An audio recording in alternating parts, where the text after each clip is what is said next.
السلام علیکم ورحمۃ اللہ وبرکاتہ۔ بسم اللہ الرحمن الرحیم۔ میری آج کی گزارشات کا عنوان ہے ڈاکٹر صداقت علی صاحب اصل رہنمائی اسوہ نبوی میں ہے۔ اللہ قرآن میں فرماتے ہیں سورہ نساء کے اندر فَإِن تَنَازَعْتُمْ فِي شَيْءٍ فَرُدُّوهُ إِلَى اللَّهِ وَالرَّسُولِ۔ نبی علیہ السلام نے قرآن احکام پر مکمل طور پہ عمل کر کے دکھایا، اس لیے اللہ نے قرآن میں جو ہے نبی علیہ السلام کی کردار کو، سیرت کو امت کے لیے اسوہ حسنہ بنا دیا۔ ہمیں ہر فیصلہ جو ہے نبی علیہ السلام کے آسمانی دین اور آپ کے اسوہ حسنہ کے تحت ہمیں فیصلہ کرنا چاہیے۔ ڈاکٹر صاحب آپ کی جو باتیں ہیں، جو آپ نے جو ہے ایران اور عربوں کا مقابلہ کیا، جو بالکل صحیح باتیں ہیں آپ کی، کہ ایران نے جو ہے اگر سعودیہ وغیرہ جو ہے جزیرۃ العرب کی ریاستوں سے جو ہے اگر یہودی اڈے جو ہے وہ خالی کرانے کے لیے کارروائی کی ہے تو یہ بالکل 100% صحیح ہے۔ اور عربوں کا ان کو اڈے دینا یہودیوں کو یہ بہت بڑی غلطی ہے۔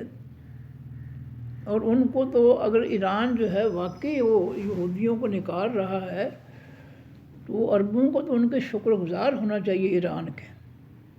بلکہ میں تو یہ کہوں گا کہ جو رقم وہ جو ہے یہودیوں کو دیتے رہے ہیں اڈے دینے کے ساتھ ساتھ، وہ رقم ایران کو دینی چاہیے اب، کہ بھائی آپ کا بہت بڑا احسان ہے کہ ہمیں آپ نے جو ہے ان یہودیوں سے نجات دلائی ہے۔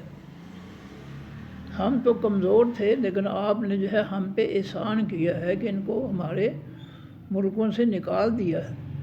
بالکل آپ کی بات جو ہے 100% صحیح ہے کہ یہ عربوں کی جو ہے یہ غلطی ہے، اس میں کوئی بات جو ہے وہ اس کے خلاف نہیں ہے۔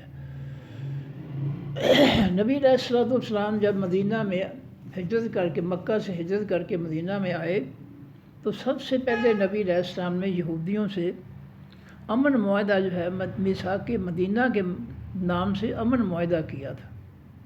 لیکن جب جو ہے غزوات میں اور دیگر مقامات پر مدینہ کے یہودیوں نے جو ہے نبی علیہ السلام کے امن کے معاہدے کی خلاف ورزی کی اور در پردہ جو ہے منافقت کے ذریعے جو ہے مکہ والوں کی حمایت کی، تو پھر نبی علیہ السلام نے ان کو جو ہے سب کو جو ہے مدینہ سے اور اس کے بعد جزیرۃ العرب سے بھی نکال دیا۔ تو میں تو سمجھتا ہوں کہ یہ نبوی طریقہ ہے جو ایران نے جو ہے عربوں کی جان چھڑائی ہے یہودیوں سے۔ اور واقعی جو ہے ایران نے جو ہے، میں سمجھتا ہوں کہ عربوں پر احسان ہے، انہوں نے بہت بڑی غلطی کی تھی، ان کو اڈے دے کر اور پیسے بھی دیتے رہے۔ یہ آپ کی بات جو ہے ایران کے حق میں بالکل صحیح ہے، اور میں سمجھتا ہوں کہ یہ نبی علیہ السلام کی اسوہ حسنہ کے مطابق ہے۔ اس دور سے پہلے جب شاہ عبداللہ کا دور تھا تو اس وقت جو ہے امریکہ نے یہ جال جو ہے یہ پھیلایا تھا پھنسانے کے لیے۔ شاہ عبداللہ سے کہا سعودی عرب کے کہ جی آپ کو ایران سے خطرہ ہے تو ہم اپنی فوجیں جو ہے آپ کی مدد کے لیے آپ کے ملک میں بھیج دیتے ہیں۔ تو انہوں نے کہا تھا کہ نہیں، ہمیں ایران سے کوئی خطرہ نہیں ہے۔ اس شخص نے بڑی عظیم بات کی تھی، کیونکہ اس نے کہا کہ ہمیں کوئی خطرہ نہیں، وہ مسلمان بھائی ہے ہمارا، ہمیں وہ کچھ نہیں کہے گا۔ تو یہ ایک بہت بڑی دلیل ہے کہ عرب کے جو بادشاہ تھے پہلے، ان کی سوچ جو تھی وہ حق پر تھی، اور یہ بعد میں جو آئے ہیں ان سے جو غلطی ہوئی ہے وہ یقیناً غلطی ہے۔ ان کو یہ غلطی نہیں کرنی چاہیے تھے، ان کو کہنا چاہیے تھا کہ بھئی ایران ہمارا مسلمان بھائی ہے، کلمہ پڑھنے والا، ہمیں اس سے کوئی خطرہ نہیں ہے، اس لیے ہم آپ کو جو ہے اپنے اڈے، اپنی سرزمین پر جو ہے فوجی رکھنے کی ہم اجازت نہیں دیں گے۔ تو یہ ان کی بالکل غلطی ہے، اس میں کوئی شک نہیں ہے۔ اب اس کے خلاف جو ہے وہ کہنا کہ جو عربوں نے، ٹھیک ہے عربوں جو ہے غلطی ہوئی ہے، لیکن عربوں کا ایک مقام بھی ہے۔ نبی علیہ السلام نے فرمایا کہ عربوں کو برا نہ کہو کیونکہ میں بھی عربوں میں سے ہوں۔ اس فرمان نبوی کا بھی احترام کرنا چاہیے، اور اس کی ایک بنیاد ہے جو ہمیں نظر آتی ہے کہ جو دین اللہ کے پیغمبر صلی اللہ علیہ وسلم نے جزیرۃ العرب کی سرزمین پر نافذ کیا تھا، آسمانی دین قرآن پاک، اور اس کی آسن تفسیر، جس تفسیر کا ذکر 19واں پارہ پہلا رکوع ہے، آیت نمبر 33 ہے، سورہ فرقان ہے، اس میں ذکر ہے آسن تفسیر کا۔ تو نبی علیہ السلام نے اور صحابہ کرام نے مل کر جو ہے وہاں یہ نافذ کیا تھا آسمانی دین کو، اور عربوں نے اس آسمانی دین کو جو ہے آج تک جو ہے اس کو محفوظ کر رکھا ہے، اس کی خدمت کر رہے ہیں، اس سے روگردانی نہیں کی۔ وہ آج تک جو ہے نبی علیہ السلام اور صحابہ کرام کی محنت جو ہے وہ زندہ ہے، اور اس کو جو ہے عربوں نے ختم نہیں کیا۔ یہ بھی عربوں کی جو خوش قسمتی ہے، اس کو بھی تھوڑا سا جو ہے تھوڑا سا کیا کہ اس کو مکمل طور پر جو ہے سامنے رکھنا چاہیے۔ غلطی ہو جاتی ہے انسان سے، کوئی فرشتے نہیں ہیں، لیکن وہ ایک وسیع جو ہے فائدہ جو ہے اللہ کے اسلام کو پہنچا رہے ہیں، اور وہ جو نبی علیہ السلام کی محنت ہے، صحابہ کرام کی محنت ہے نفاذ دین کی، وہ جو ہے قیامت تک قائم رہے گی۔ اللہ کے نمونے کے طور پر، سیمپل کے طور پر اس کو زندہ رکھے گا۔ تو یہ جہاں عربوں کی غلطی بھی ہے، بالکل غلطی ہے، ان کو تو ایران کا شکر گزار ہونا چاہیے تھا کہ آپ نے ہمیں جو ہے یہودیوں سے نجات کروائی ہے، بلکہ وہ پیسے جو یہودیوں کو دیتے تھے وہ ایران کو دینے چاہیے تھے۔ بالکل آپ کی جو ہے یہ وضاحت بالکل صحیح ہے کہ اس طریقے سے ایران حق رکھتا ہے کہ اس کا وہ شکریہ بھی ادا کرتے، اور وہ پیسے جو یہودیوں کو دیتے تھے ان کو بھی دیتے۔ اور دوسری طرف جو ہے عربوں کا جو نبی علیہ السلام کا فرمان ہے کہ ان کو برا نہ کہو، اس کی بنیاد بھی میں نے بتا دی ہے کہ آج تک نبی علیہ السلام صحابہ کرام کی نفاذ دین کی محنت جو ہے انہوں نے اس کو برقرار رکھا ہوا ہے، محفوظ رکھا ہوا ہے۔ اب حکمرانوں کی جو غلطیاں جو ہیں وہ ساری باقی عوام پر تو نہیں ڈالی جا سکتی، حکمران غلطیاں کرتے ہیں، انسان ہیں، ان سے غلطی ہو گئی، لیکن اس سارے جو ہے بیان سے ہمیں بھی کچھ نصیحت حاصل کرنی چاہیے، ہمیں بھی کچھ نصیحت حاصل کرنی چاہیے کہ اگر عربوں نے جو ہے نبی علیہ السلام کی محنت کو آج تک زندہ رکھا ہوا ہے تو ہمیں بھی کچھ کرنا چاہیے۔ اب نبی علیہ السلام نے تو جزیرۃ العرب کے اندر جو ہے آسمانی دین کو نافذ کیا، اور انہوں نے یہ یہودیوں کو اڈے دے کر، صرف اڈے دے کر جو ہے بہت بڑی غلطی کی ہے۔ تو ہمیں اپنے گریبان میں دیکھنا چاہیے کہ کہیں ہم تو نہیں ایسی غلطی کر رہے، اور ایمانداری سے جو ہے یہ فیصلہ کرنا چاہیے کہ انہوں نے تو صرف اڈے دے کر یہودیوں کو جو ہے بہت بڑی غلطی کی ہے، اور ہم نے اپنے ملکوں میں، مسلمان ملکوں میں ہم نے جو ہے اسی یہودی کا فتنہ جو ہے جس کو اللہ نے اپنے قرآن میں فتنہ قرار دیا، اس کو مسلط کر کے بیٹھے ہیں۔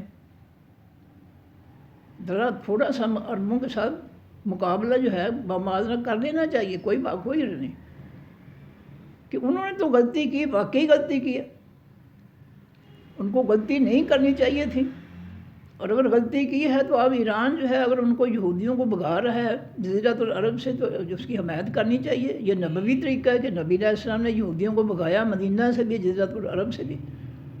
ایران تو نبی علیہ السلام کی سنت پر میں تو سمجھتا ہوں کہ عمل کر رہا ہے۔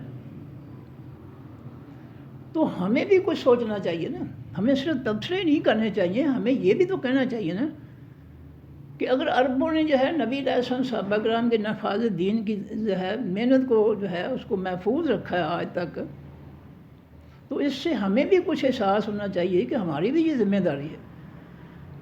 انہوں نے تو صرف اڈے دیے ہیں، ہم نے پورے ملک جو ہے وہ یہودیوں کو دے دیے ہیں، ان کے کفر کے فتنے کو مسلط کر کے دیکھیں نبی علیہ السلام نے اور صحابہ کرام نے زیغۃ العرب کے اندر اسلام نافذ کر کے اسلام کو غالب کیا ہے، اور آج ہم اسلام نافذ کر کے اسلام کو غالب کرنے کی بجائے اسلام کو مغلوب کر رہے ہیں کافروں کے فتنے کے ذریعے۔ انہوں نے تو صرف اڈے دیے، ہم نے پورے ملک جو ہے یہودیوں کے نظام کے ذریعے ان کے حوالے کر دیے۔ جس نظام کو اللہ نے سورہ فرقان کی آیت نمبر 39 اور سورہ بقرہ کی 193 میں اللہ تعالیٰ نے فتنہ قرار دیا ہے کہ وَقَاتِلُوهُمْ حَتَّى لَا تَكُونَ فِتْنَةٌ وَيَكُونَ الدِّينُ كُلُّهُ لِلَّهِ، اللہ کے آسمانی دین کے خلاف جو ہے جو بھی فتنہ ہے اس کو روئے زمین سے مٹا کر اس کی جگہ وَيَكُونَ الدِّينُ كُلُّهُ لِلَّهِ، اللہ کی مکمل دین کو نافذ کرو۔ اب ان آیتوں کی جو ہے کہ سامنے کھڑے ہو کر ہمیں اپنے آپ کو بھی دیکھ لینا چاہیے نا کہ ہم کیا کر رہے ہیں۔ ہم نے تو اسلام مکمل نافذ کرنے کی بجائے اس کا بائیکاٹ بھی نہیں کیا، جو پہلا سٹیپ ہے اسلام نافذ کرنے کا، کفر کا بائیکاٹ کرنا، ہم نے تو پہلا سٹیپ جو ہے وہ بھی اختیار نہیں کیا۔ نبی علیہ الصلوۃ والسلام کو سورہ کافرون کے اندر اللہ فرماتے ہیں کہ ان کافروں سے کہہ دو لکم دینکم ولی دین، تمہارا دین تمہارے لیے، میرا میرے لیے۔ ہم نے تو مسلمان ملکوں کے علماء اور مفتیوں نے اور جو ہے ان کو حکمرانوں نے آج تک جو ہے کفر کا بائیکاٹ نہیں کیا۔ دیکھیں یہ جو ہے اسلام کہتا ہے کہ حق کی بنیاد پر جو ہے فیصلہ کریں۔ اللہ فرماتے ہیں کہ بھلا یجرمنکم شنآن قوم اللہ تعدلوا اعدلوا، کسی قوم کی دشمنی جو ہے تمہیں انصاف سے نہ روکے۔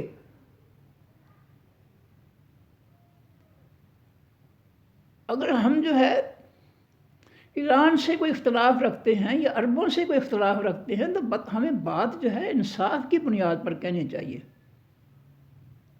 کہ ٹھیک ہے ہمیں ایران سے اختلاف ہے لیکن ایران کا فلاں سٹیپ جو ہے تو وہ اسلام کے مطابق ہے، نبی علیہ السلام کے اسوہ حسنہ کے مطابق ہے۔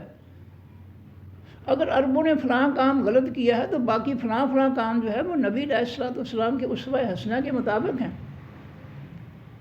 قرآن کہتا ہے انصاف کی بات کرو، یہ نہیں کسی سے ایک غلطی ہوئی تو اس کی ساری جو ہے اچھائیاں بھی اس کو جو ہے غلطیوں میں تبدیل کر دو، اس پر فتوے لگانے شروع کر دو۔ تو عربوں کے مقابلے میں ہم نے کیا کیا؟ ہم نے تو اسی یہودی کافر کا جو ہے فتنہ جو ہے جس کو قرآن میں اللہ تعالیٰ فتنہ کہہ رہے ہیں سورہ انفال کی آیت نمبر 39 اور سورہ بقرہ کی 193 میں، کیا ہم نے قرآن نہیں پڑھا؟ جب کافروں کے فتنے کو اللہ تعالیٰ جو ہے کافروں کے آئین کو جو ہے اللہ تعالیٰ فتنہ قرار دے رہے ہیں تو ہم نے تو اس کا بائیکاٹ بھی نہیں کیا۔ اس کو ختم کرنا جو ہے وہ تو اگلا سٹیپ ہے نا، اور اس کے الٹ ہم جو ہے کافروں کا مکمل فتنہ جو ہے وہ نافذ کر کے مسلط کر کے بیٹھے اللہ کی زمین اور مخلوق پر۔ جس زمین اور مخلوق پر جو ہے نبی علیہ الصلوۃ والسلام نے اللہ کا حق جو ہے نافذ کیا، اللہ کا حق سمجھتے ہوئے اللہ کے دین کو نافذ کیا، ہم نے اس سے کوئی نتیجہ اخذ نہیں کیا کہ ہم جن ملکوں میں رہتے ہیں یہ بھی زمین اور مخلوق اللہ کی ہے، اس پر بھی نبی علیہ السلام کے طریقے کے مطابق جو ہے اللہ کا آسمانی دین نافذ ہونا چاہیے، لیکن ہم نے جو ہے آسمانی دین نافذ کرنے کی بجائے کافروں کا فتنہ مسلط کر رکھا ہے۔ تو کیا یہ حقیقت نہیں ہے کہ عربوں نے تو غلطی کی صرف اڈے دے کر، اور ہم نے پورے ملک جو ہے ان پر کافروں کا فتنہ مسلط کر کے جو ہے اپنے ملک ان کے حوالے کر دیے ہیں؟ کیا یہ حقیقت نہیں ہے، یہ سچائی نہیں ہے؟ ہمیں اپنے بارے میں بھی کچھ سوچ لینا چاہیے نا، اپنے اندر بھی جھانک لینا چاہیے نا کہ ہم دوسروں پر کو تو برا کہتے ہیں، ایران کو برا کہہ دیا، عربوں کو برا کہہ دیا، لیکن ان کی جو اچھی باتیں ہیں وہ نظر انداز نہیں کرنی چاہیے۔ کیا عربوں کے علاوہ دنیا کے جتنے مسلمان ملک ہیں کہیں جو ہے کافروں کے فتنے کا بائیکاٹ ہوا آج تک؟ کسی مولوی مفتی نے کافروں کا فتنہ ختم کرنے کے لیے بائیکاٹ کیا ہے، اور اس کے بعد کوشش کی ہے کہ اللہ کے مکمل دین کو نافذ کیا جائے۔ کسی ملک کے اندر نہ بائیکاٹ نہ کوشش۔ تو ہمیں یہ بات، اس بات کی سمجھ کیوں نہیں آتی کہ نبی علیہ السلام نے اللہ کے آسمانی دین کو نافذ کر کے اس کی مخلوق اور زمین پر اللہ کے دین کو غالب کیا تھا، اور ہم کافروں کے فتنے کو نافذ مسدد کر کے ہم جو ہے اس کو غالب کر رہے ہیں، اسلام کو مغلوب کر رکھا ہے ہم نے۔ یہ بھی تو قوم کو بتانا چاہیے نا کہ اس کی کیا گنجائش بنتی ہے۔ کیا نبی علیہ السلام کے اسوہ حسنہ کے خلاف یہود و نصارہ کا فتنہ مسلط کر کے جو ہے ہم مسلمان رہتے ہیں، ہمارے کلمے کی کوئی حیثیت رہ جاتی ہے؟ یہ بھی تو دیکھنا چاہیے نا۔ تو میں یہ پھر عرض کر دیتا ہوں کہ عربوں کی یہ غلطی ہے، انہوں نے جو اڈے دیے نہیں دینے چاہیے تھے۔ اور نبی علیہ السلام نے جب یہودیوں کے دیکھا کہ انہوں نے میثاق مدینہ کی جو ہے خلاف ورزی کیا، تو ان کو پھر جو ہے ذلیل کر کے مدینہ سے جو ہے نکالا، بلکہ خیبر کے بعد، غزوہ خیبر کے بعد جزیرۃ العرب سے بھی نکال دیا۔ بالکل صحیح ہے۔ اور ایران اگر واقعی جو ہے عربوں کے اڈے جو دیے یہودیوں کو، ان سے یہودیوں کو نکال رہا ہے، تو میں تو کہتا ہوں کہ ایران جو ہے بہت بڑا احسان کر رہا ہے اس امت پر۔ اس کا تو شکر ادا ہونا چاہیے، اور اس کو جو پیسے یہودیوں کو دیتے ہیں عرب، وہ ایران کو دینے چاہیے کہ بابا جی آپ نے ہمیں نجات دلا دی ہے، آپ کا بہت بڑا احسان۔ اور دوسری بات جو میں نے عرض کی ہے کہ عربوں نے اسلام نافذ کر رکھا ہے، نبی علیہ السلام کی محنت کو زندہ محفوظ رکھا ہوا ہے، ہمیں اس سے بھی کچھ سبق حاصل کر لینا چاہیے کہ انہوں نے صرف اڈے دیے تھے یہودیوں کو، ہم نے پورے ملک جو ہے یہودیوں کے فتنے کو مسلط کر کے ہم نے پورے ملک کے یہودیوں کے حوالے کر دیے ہیں۔ کیا یہ حقیقت نہیں ہے؟ یہ ہمارے لیے کس طرح جائز ہے؟ عربوں کا اڈے دینا ناجائز ہے، اور ہم پورے ملک دے دیں یہودیوں کو ان کے فتنے کے تسلط کے ذریعے، تو ہم جو ہے وہ فرشتے بن گئے۔ یہ تو انصاف نہیں ہے۔ دوسری آپ نے جو ہے مسجد ضرار کی بات کی تھی۔ دیکھیں، مسجد مدینہ منورہ میں مسجد نبوی ہے اور مسجد ضرار ہے۔ اب دونوں کے بارے میں جو ہے ہمیں مقابلہ بھی کرنا چاہیے نا کہ وہ مسجد ضرار کیوں ہے۔ پہلے تو یہ بتانا چاہیے نا امت کو کہ اس کا مسجد ضرار، نقصان پہنچانے والی مسجد جو ہے، کیوں نام رکھا گیا، وجہ کیا ہے؟ کہ نبی علیہ السلام نے جو ہے مسجد نبوی کے اندر صحابہ کرام کو آسمانی قرآن اور اس کی آسمانی تفسیر، احسن تفسیر، 19واں پارہ سورہ فرقان، پہلا رکوع، آیت نمبر 33 میں ذکر نام لیا اللہ تعالیٰ نے تفسیر کا، قرآن کی تفسیر کا، اور قرآن کی تعلیم اور آسمانی تفسیر کی تعلیم کے ذریعے نبی علیہ السلام نے صحابہ کرام کو جو ہے اس کی تعلیم و تربیت دی، ان کی تربیت کی، ان کو تعلیم دی، قرآن کی آسمانی تفسیر کے ذریعے ان کو متحد کیا۔ یہ کردار ہے مسجد نبوی کا کہ نبی علیہ السلام نے مسجد نبوی کے اندر بیٹھ کر اللہ کا آسمانی قرآن جو نبی علیہ السلام کی زبان مبارک سے جاری ہوا، اور احسن تفسیر آسمانی جو نبی علیہ السلام کے زبان مبارک سے جاری ہوئی، ان دونوں کی تعلیم دے کر جو ہے صحابہ کرام کی تربیت کی، ان کو بہتر بنایا۔ اور مسجد ضرار جو تھی وہ اس کے بالکل الٹ تھی، وہ مسلمانوں کے اندر تفرقہ پیدا کرنے کے لیے اور دین اسلام سے دشمنی نبھانے کے لیے بنائی گئی تھی۔ بالکل صحیح ہے، اس لیے اس کو مسجد ضرار کہا جاتا ہے۔ اب ہم ذرا اپنے گریبان میں دیکھ لیں کہ ہماری مسجدوں میں کیا نبی علیہ السلام کی مسجد نبوی والا سلیبس جو ہے پڑھایا جاتا ہے؟ ایمانداری سے فیصلہ کریں کہ کیا ہماری مساجد کے اندر بھی وہی محنت ہو رہی ہے اللہ کے آسمانی دین پر جو نبی علیہ السلام نے محنت کی تھی؟ کہیں ہم جو ہے آسمانی دین کو چھوڑ کر کسی اور کی تعلیم و تربیت تو نہیں کر رہے اپنی مسجدوں کے اندر؟ ہمیں یہ بھی تو دیکھ لینا چاہیے نا کہ کیا واقعی ہماری مساجد کے اندر جو ہے آسمانی قرآن اور اسلام کی اس کی آسمانی تفسیر کی جو ہے تعلیم و تربیت ہوتی ہے؟ تو پھر تو ہم کہیں گے کہ ہماری مساجد جو ہیں وہ مسجد نبوی جیسی ہیں۔ اور اگر ہماری مساجد میں یہ سلیبس نہیں پڑھایا جاتا جو نبی علیہ السلام نے پڑھایا، آسمانی قرآن اور اس کی آسمانی تفسیر، تو پھر یہ بھی بتائیں نا ہم اپنی مسجدوں کو کیا کہیں گے؟ یہ فرقے جو ہے اسی لیے بنے ہیں امت کے اندر، اور یہ فرقوں کی وجہ سے جو ہے کافر جو ہے ہم پر مسلط ہے۔ یہ فرقے جو ہے جب ہم نے مسجد نبوی کا سلیبس چھوڑ دیا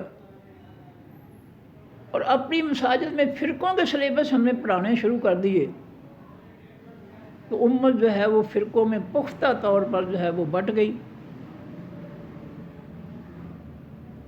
اور اس کی سزا ہم بھگت رہے ہیں۔ نبی علیہ السلام نے تو آسمانی قرآن اور آسمانی تفسیر پڑھا کر صحابہ کرام کو متحد کیا تھا، اور آج ہم مسجد نبوی کے الٹ جو ہے اپنے فرقوں کی تعلیم دے کر اپنی مساجد میں ہم اپنے فرقے پختہ کر رہے ہیں۔ اور جب یہ دینی صلاحیت ہمارے اندر جو ہے اتحاد کی پیدا نہیں ہوئی، تو پھر جو ہے یہود و نصارہ کے فریب اور مکر جو ہے وہ ہم پہ غالب آ گئے، اور ہم نے ان کے فتنے کو اپنے ملکوں کے میں مسلط کر رکھا ہے۔ جتنے بھی اجمی ملک ہیں، ایران ہے، پاکستان ہے، جو ہے دیگر ملک ہیں، کیا وہاں نبی علیہ السلام نے جو اسلام نافذ کیا تھا آج تک ہم نے کیا ہے؟ ہم نے تو اس کا سورہ کافرون کے حکم کے تحت ہم نے بائیکاٹ بھی نہیں کیا کافروں کے فتنے کا۔ تو کچھ ہمیں اپنے بارے میں بھی دیکھ لینا چاہیے نا، ہم جب تنقید کرنے بیٹھتے ہیں تو اپنے آپ پر بھی تنقید کر لینی چاہیے۔ اور یہ کوئی چھوٹا سا ملک جو ہے نقصان نہیں ہے امت کا کہ ہم نے مسجد نبوی کے سلیبس کو چھوڑ کر اپنی مسجدوں میں اپنے اپنے فرقوں کے سلیبس پڑھانا شروع کر دیے۔ اس کا نتیجہ کیا ہوا کہ لوگ اسلام سے دور ہوتے گئے، ان کی سوچ جو ہے اس میں کمزوری آتی گئی، اور ہم جو ہے کلمہ پڑھنے والوں پر کفر کے فتوے لگا رہے ہیں، حالانکہ کلمہ پڑھنے والا جو ہے اس کو کافر نہیں کہا جا سکتا۔ جو کلمہ پڑھ لے وہ تو مسلمان ہے، اس کو کافر کہنا تو عجیب منطق ہے یہ۔ تو یہ فرقوں کا نتیجہ ہے۔ تو آج جو ہے وہ کچھ ہو رہا ہے اس کو قرآن و سنت کی روشنی میں دیکھنا چاہیے، اور جو ہے ٹھیک ہے ایرانی بھی انسان ہے، عربی بھی انسان ہے، غلطی ان سے بھی ہو جاتی ہے، غلطی ان سے بھی ہو سکتی ہے، لیکن اس کو اتنا مسئلہ تو نہیں بنانا چاہیے کہ جو ہے امت کے درمیان جو ہے افتراق اور انتشار اور کفر کے فتوے اور جو ہے یہ بڑی بڑی باتیں جو ہے کہہ کر جو ہے دور کرنا ایک دوسرے سے، یہ تو اچھی بات نہیں ہے۔ تو یہ مجھ سے گزارش تھی آپ کے جو ہے بیان کے بارے میں کہ آپ نے ٹھیک کہا ہے کہ عربوں سے جو غلطی ہوئی ہے، اگر ایران جو ہے ان کا یہودیوں کا جو ہے خاتمہ کرتا ہے، ان کے اڈے ختم کرتا ہے، تو بالکل صحیح ہے، اس کی تعریف کرنی چاہیے۔ جو اچھائی ہے اس کو اچھائی کہنی چاہیے۔ ایران سے اختلاف اپنی جگہ، لیکن قرآن کہتا ہے کہ بے شک تمہارا کسی قوم سے دشمنی ہے، لیکن انصاف کرو، بات انصاف کی کرو، اس دشمنی کو، اس اختلاف کو نظر انداز کر دو، حق بیان کرو۔ تو یہ دو باتیں آپ نے جو بیان کی تھی، میں نے تھوڑی سی اس کی وضاحت کر دی، اس میں کمی تھی، تو یہ ہے میں بھی یہ عرض کروں گا کہ عربوں کی یہ غلطی ہے، ان کو تسلیم کرنا چاہیے، اور ایران کا شکر ادا کرنا چاہیے کہ انہوں نے یہودیوں سے، ایران نے جو ہے ان کو نجات دلائی ہے، اور وہی پیسے جو یہودیوں کو دیتے تھے، میں تو کہوں گا کہ یہ اپنے ایران بھائیوں کو دینا چاہیے، کیونکہ اس وقت جو ہے ان کے اڈے خالی کروا کر ایران نے تو ان کی مدد کی ہے۔ بہت بڑے فتنے سے. قرآن کہتا ہے یہود و نصارہ تمہارے دشمن ہیں. ایران نے تو میں سمجھتا ہوں کہ عربوں پر احسان کیا, شکریہ ادا کرنا چاہیے, ان کو پیسے دینے چاہیے جو یہودیوں کو دیتے تھے.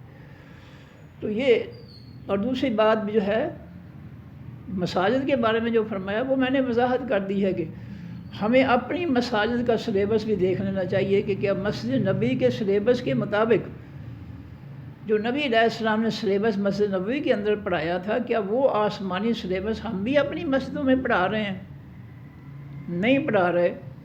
ہم تو اپنے اپنے فرقوں کا جو ہے بنایا ہوا تیار کیا ہوا سلیبس پڑھا رہے ہیں, اور ہم متحد نہیں ہو رہے. ایک دوسرے سے دور اور نفرت ہمارے اندر پائی جاتی ہے.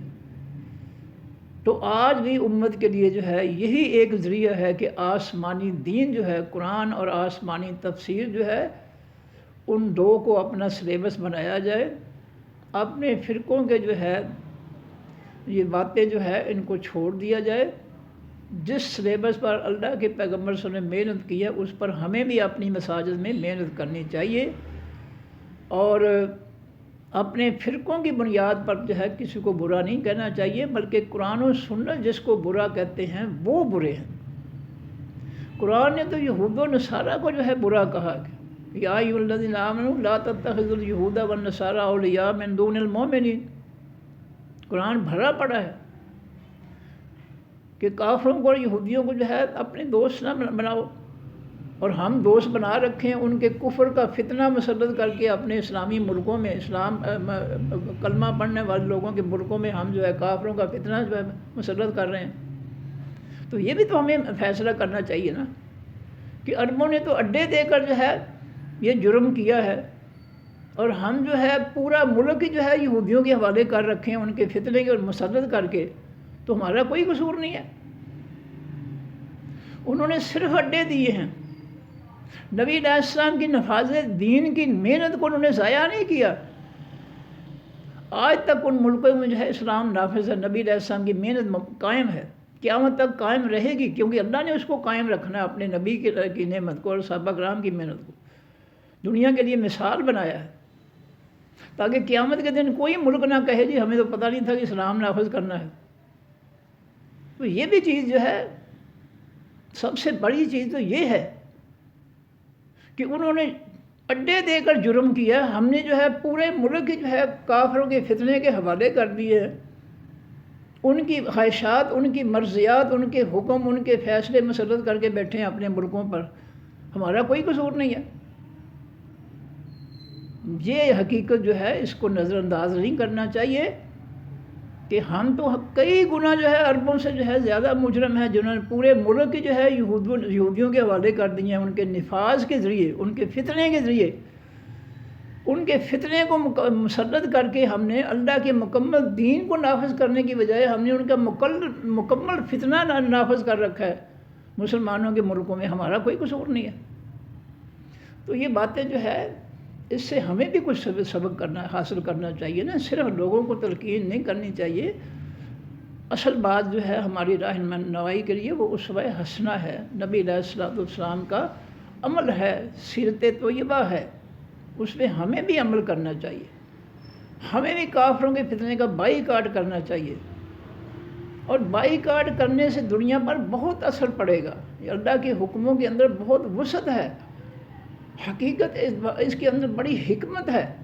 جو اللہ نے کہا کہ ان سے کہہ دو لکم دینکم ولی دین, اس کے اندر بہت بڑی حکمت ہے. اگر ہم بائیکاٹ کرتے تو آدھی دنیا جو ہے وہ ہماری بات پر غور و فکر کرتی اور اسلام میں داخل ہو جاتی.